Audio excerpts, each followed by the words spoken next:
Good afternoon and welcome everyone. My name is Kimberly Kuhlman and I serve as the Executive Director for the National Spasmodic Dysphonia Association. Thank you for taking the time to join us today. During this uncertain time, it was important that we all stay connected, and that's why the NSDA is launching a series of webinars focusing on different topics that are relevant to our current situation. We will also be hosting some virtual support sessions, and we hope you will plan to join us for future ones. And more information can be found on our homepage. There are actually two stories now on the homepage, one on the support sessions and one on future webinars. And then once we get started, I will include the links in the chat box so you can easily access them. It's my pleasure today to introduce our speaker. Some of you may already know her, as she has been very active in the NSDA, and we are so appreciative of that. But for those of you who don't, Dorothy Tannahill-Moran is a career and life coach. She's an author and a speaker who guides people who are working to remove barriers for professional and personal success. She has a unique perspective and a deep knowledge of career development forged by 21 years of management at Intel Corporation and as a coach. As I mentioned, she writes articles for the NSDA website, the newsletter. She's presented at NSDA symposiums and also leads a local support group in Kansas City. She also has spoken at other support groups for us too. We appreciate her presenting this topic today on managing your fear and anxiety during an uncertain time. And I also wanted to mention that Dorothy has spasmodic dysphonia, so it really gives her insight into the challenges facing those in the voice community. And I'm going to turn it over to Dorothy now. Great. Well, thanks, Kim. And before I get started with our content today, let me just apologize for the background noise. What's taking place is we have roofers. So at the moment in time that Kim and I agreed that this was a great day and great time, we didn't have roofers, but today we do. So if you hear some commotion, that's it. But as Kim said, when her and I were discussing this is just the nature of things at this stage when you're working from home and, if you will, in self-quarantine. So we're not optimal, but we're all doing the best that we can. I wanted to start out this series talking about the fear and anxiety that a lot of people are experiencing during these uncertain times. And I know during the onset of all of this, meaning when it wasn't like a light switch took place, but gradually, I think over the course of a week or two, we went from concern to feeling kind of a sense of crisis and limit your travel to not only don't travel, but don't go anywhere, stay at home. So a lot took place in a very short period of time. And for a lot of people, that created a lot of fear and anxiety. Some of that fear and anxiety is continuing to kind of hover and be part of some people. For others, maybe they had some anxiety or concerns to begin with, but it's gone away. Let me point out that I predict that as we reemerge into the world, once the self-quarantine and stay-at-home orders have been canceled and business start to reopen, I suspect that there'll be kind of a second wave of fear and anxiety. I thought it was important to address this. So let's talk first about what are the issues associated with feelings of fear and anxiety. I think the first and foremost is it's a yucky feeling. It does not feel good to have fear coursing through your mind and through your body. Also, it makes you feel out of control, that it's like, I feel this way and I almost don't even know what to do. So a sense of being out of control can accompany this. As well, if you look and really understand what is fear, fear is the lack of trust. And suddenly, we don't know what to trust. We used to be able to trust going to a restaurant, getting in an airplane, going to a party. all kinds of things. We trusted the situation, we trusted the universe and the world, and now there's an absence of that. And so if you will, fear is caused by an absence of trust. So there's a lot of things around us at this stage of the game that can invoke that sort of feeling. Also, fear and anxiety can lead to depression, and that's a problem. It doesn't make you feel good, makes you feel like you're stuck. And like it or not, this can become a habit. And that's one of my biggest concerns about this situation right now, is this self-quarantine and the barrage of things that we're being told is so consistent and it's lasting so long. My concern is that it's going to become a habit for many people. So it's good that we address this right now before it does become a habit. And let me also say, if you are not aware of this fact, that fear and the stress that it creates in your body damages your immune system. So the very thing that you may be fearing, you're opening yourself up, if not for that, for other diseases and illnesses that could come your way.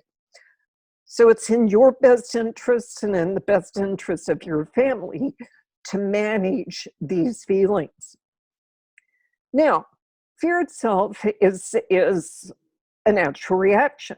It's very primitive. It's in the emotional part of our brain. And we react in fear like a saber-toothed tiger was going to be chasing us. We have fear for a reason. So we can either fight or we can flight, so we can leave. But in modern day society, fear gets created for all kinds of things and, the accompanying stress. So if you will, that's loud upstairs. Anyway, fear is a natural reaction, but to remain in fear is a choice. And hopefully through the course of our time today, you're going to come to a better understanding of how you can choose a different path for yourself. You can choose a more peaceful, calm way of existing through this entire situation. Now, understand this whole thing about thoughts, and fear is one of your thoughts. Your thoughts go where you're focused. So what is it that you're paying attention to? And a lot of people right now are paying attention to the news, and they're paying attention to social media and things that are posted. So it's very easy to get oversaturated, and that is a thing that will stimulate you to have anxiety and fear.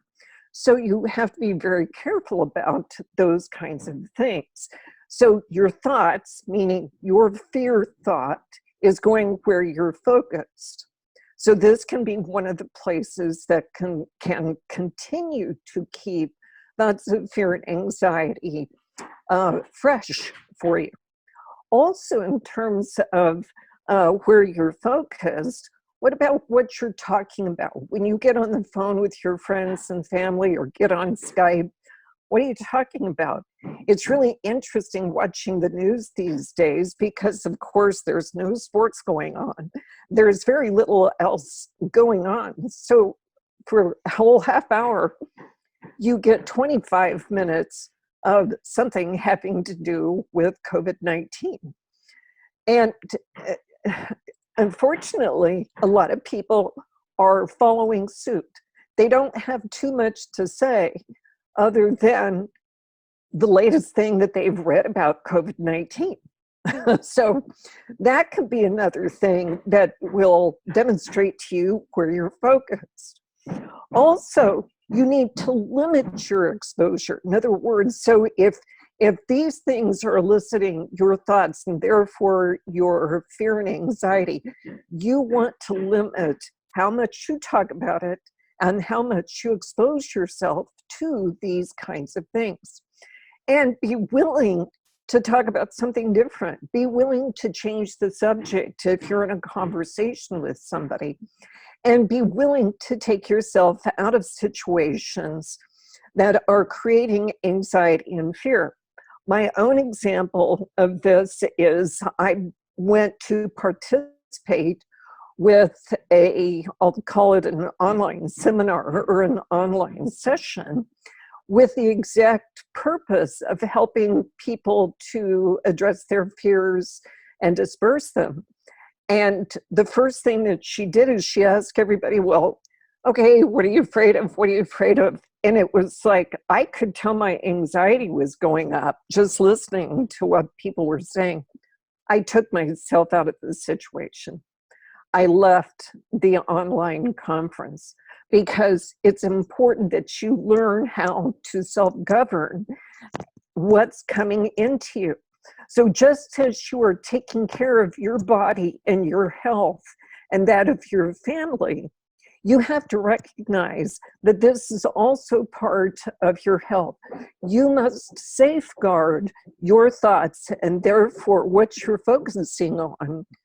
And these are the ways that you're going to do it. So extract yourself from those kinds of things.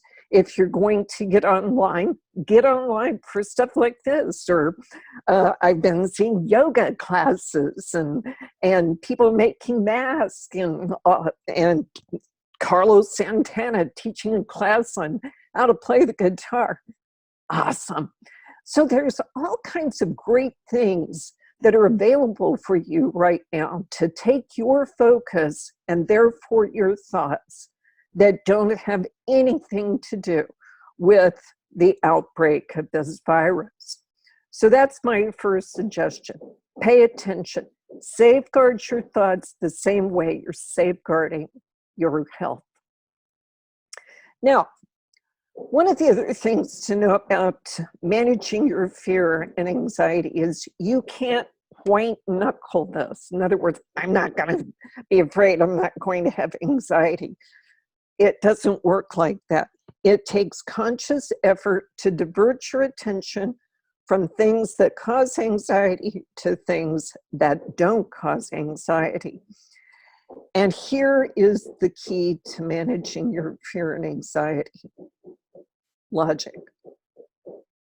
Fear is an emotion and logic is not. And so when you douse fear with logic, you douse the level of fear and anxiety that you're feeling.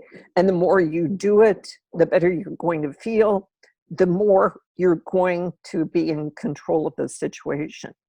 Now, I've got a thing called a Saboteur Test. And let me see if I can bring it up here. Actually, Kim, since you offered to do a screen share on that, would you bring up the Saboteur Test?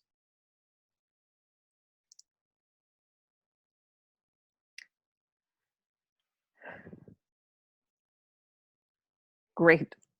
Now, Saboteur Test, if you're curious about the word that's on this, understand that as a life coach, when I was going through my schooling, this was a concept that we were taught. And saboteur is essentially the concept of that voice in your head. And the voice in your head is often not productive and not helpful. And of course, fear, if you're overdoing it on fear, and if you're not running away from a saber-toothed tiger or a bear, you need to douse those feelings that you've got and that voice in your head. So this was a term that we used. We called it a saboteur, almost like, you know, it's like, here's Dorothy and here's Dorothy's saboteur. I even knew people who named their saboteur. One of them called hers Griselda because it was just, in her view, just a big, nasty, ugly thing that was in her head. So here's how the Saboteur Test works. There's 4 questions, and it helps you douse your fear and anxiety with logic, keeping in mind what I said. The 2 things cannot coexist. You're either feeling fear or you're in a space of logic, and so it causes you to dislodge from those feelings of fear and anxiety. So let me show you how this works. Let's take an example. Let's say I'm afraid I'm going to catch the coronavirus. Okay, that's one of my fear thoughts. Now, I may have other fear thoughts, but that's one of them. Okay, so the first thing that you do is you ask yourself this first question. Is this verifiably true? Meaning, is it verifiably true that I'm going to catch the virus? No. Then let's look at number two, because if it's verifiably true, there's no use to going through the rest of these questions. And of course, we don't know if I'm going to catch it or not. So let's keep going. Number two, how does holding on to this thought serve my best interest? Again, I think I might catch or I'm afraid of catching the coronavirus. So does thinking this thought help? Is this thought really in my best interest? I hope you answer that no, it's not. Does this thought make me happy, peaceful, calm, fulfilled? No, of course not. All it does is it makes me feel full of anxiety. Now, we both mentioned the fact that there is a chat box, and I would welcome your inputs on these because I'm happy to step through the Saboteur Test with you if you've got some additional thoughts of fear. Now, I've got some other examples, but there's two more questions to ask here. So, is my thought advancing and protecting my health?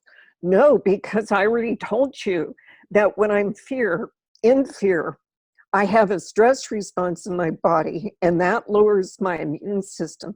So not only is the answer to this question no, but it's like serious no, because this actually impairs my health, because it impairs my immunity.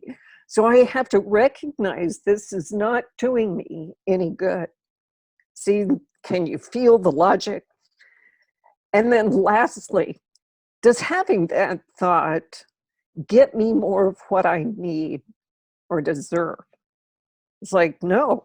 In fact, it keeps me in one spot. It does not move me forward whatsoever. So hopefully that'll give you an idea of how you can use the Saboteur Test either now or when we're starting to reemerge. If you start having thoughts of fear, is use this test to step yourself through some of the thoughts that you're having. Now, a very real example that's taking place, and I'm going to take a sip right now. One of the things that, if you're noticing, a concern with people with SD is that they're going to show up in grocery stores someplace, and because of the way you sound, you're going to have comments made to you that people are afraid of you.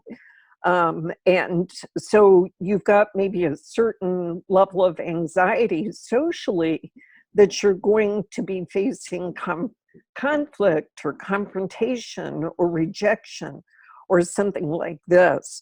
So I can totally appreciate the fact that those thoughts may be racing through your head. So my first tip here is, instead of feeling fear, err on the side of caution. What could you do differently to avoid that kind of problem?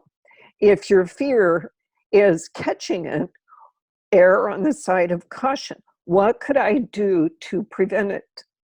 Wash my hands more frequently, cover up my face so I don't touch it, not be around a lot of people. So in other words, caution rather than fear. Now, I want to continue to talk about that one for a second, but let me address a comment. Can these fears be helpful? If because of your fear you do things to protect yourself, like wearing a mask or distancing, because you responded to the fear, then that wouldn't help you, let's see, then wouldn't help you manage the overwhelmingness of the fear. Well, Nancy, here's the point. Fear is not helping you, and it's wearing down your immunity.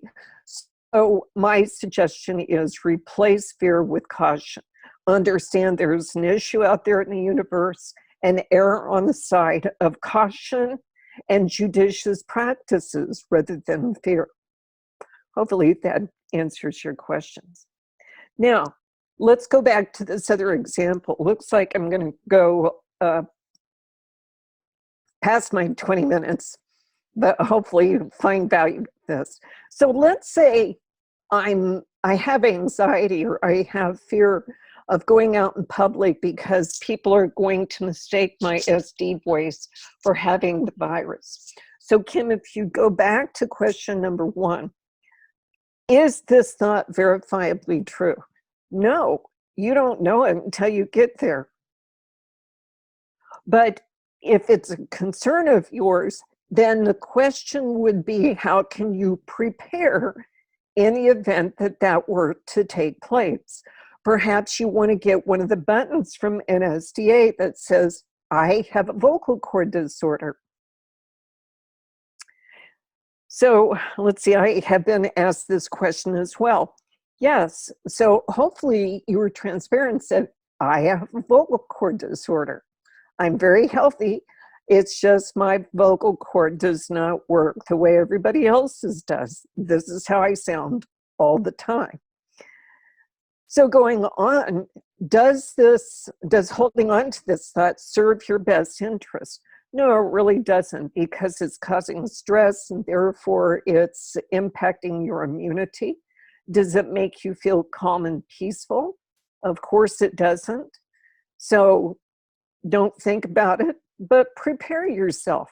Prepare as if that's going to be the case, and be comfortable in being transparent if you have to be.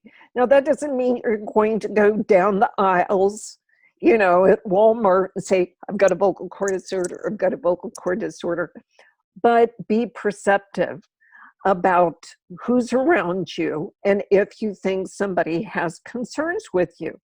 And if they do, then address it. You know, say, you might be concerned about what you're hearing coming out of my mouth right now. I'm not sick. I have a vocal cord disorder.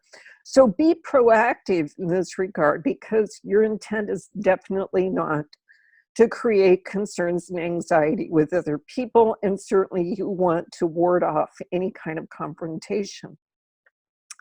Okay, go to the next page, the next 2 questions, and then I will wrap up.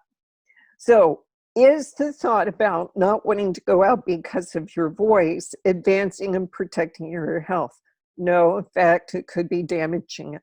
And lastly, does this thought help you get more of what you need or deserve? No, especially if you're limiting your activities right now, not going out to get things that are important for your health and welfare. So be proactive, be willing to be transparent, and if you need to, you can print off something and just pin it to yourself as kind of a proactive support tool. So here we are. We've got the ability to douse our fear and to help manage our anxiety. But I want to leave you with this toolkit right here. In addition to the Saboteur Test, I'm suggesting that you pursue a daily practice of making yourself focus on these 4 things. Focus on other people.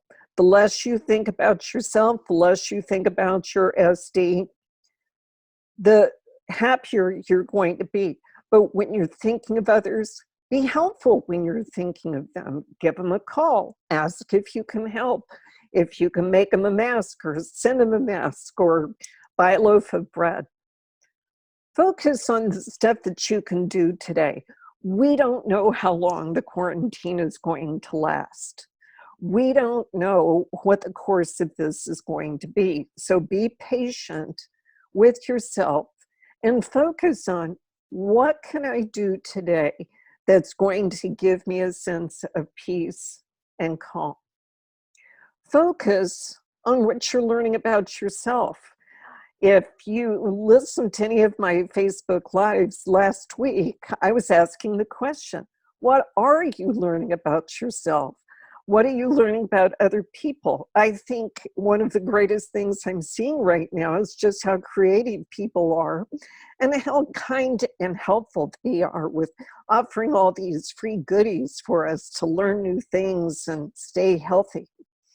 And then lastly, focus on what you can control. You can control things like your kindness, your productivity, your ability to learn new things, and you can control your helpfulness to other people. So use these goodies and stay healthy. Kim, back to you. I'm done for the day unless anybody's got any questions. Thank you, Dorothy. We appreciate it. Let me start the video there. And I'm just going to do that. Is there any questions that we can answer? We have a smaller group, so we can also even do some unmute people too, if we wanted to have some conversation also. So if you wanted to talk or have a question, feel free to raise your hand, or I can unmute people too. Yeah, even if you don't have a question, if you've got a comment, and if you've got a suggestion, if you've got things that you've done that you think is helpful, we all benefit. Don't see anyone raising their hand or anything. I did also include links in the chat box for the website that lists the upcoming webinars. They also can be found right on the homepage at dysphonia.org. We are actually going to have another webinar on Thursday with speech-language pathologist Christy DeLuca, who's going to talk about some voice therapy practices that might be helpful, especially during this time when appointments may be postponed or be rescheduled. And then Dorothy is going to be with us the next few Tuesdays. So we do hope that you will join us for future sessions. And all of the information about those webinars are on the website, along with links to register. You do need to register for each one. And if you have topics or suggestions that you think would be helpful, we welcome those. So much of what we do at this organization is really driven by our community. And we really try to help facilitate the things that are needed. The other thing you can find on the website is a downloadable page. Dorothy mentioned the little cards. We've made a PDF file that you can download and print at home that explains that you have a voice disorder. We have buttons. So, please keep those ideas coming, because, that's what we're here for. And especially during this time, we really want to just stay connected in all the ways that we can. So, Dorothy, any final comments? Well, I did want to just mention next week's Tuesday afternoon session is about change and transition. And let me tell you, we've gone through a huge change and transition, and there's stuff to know. And when we reemerge, life as we know it will change. So let's get prepared. And I'm going to talk about that. Definitely. Well, wonderful. Again, thank you for taking the time to be with us today, and we look forward to doing this more often. Yeah, absolutely. Thanks. And everybody, stay safe and take care of each other. Thanks. Bye. Thanks. Bye.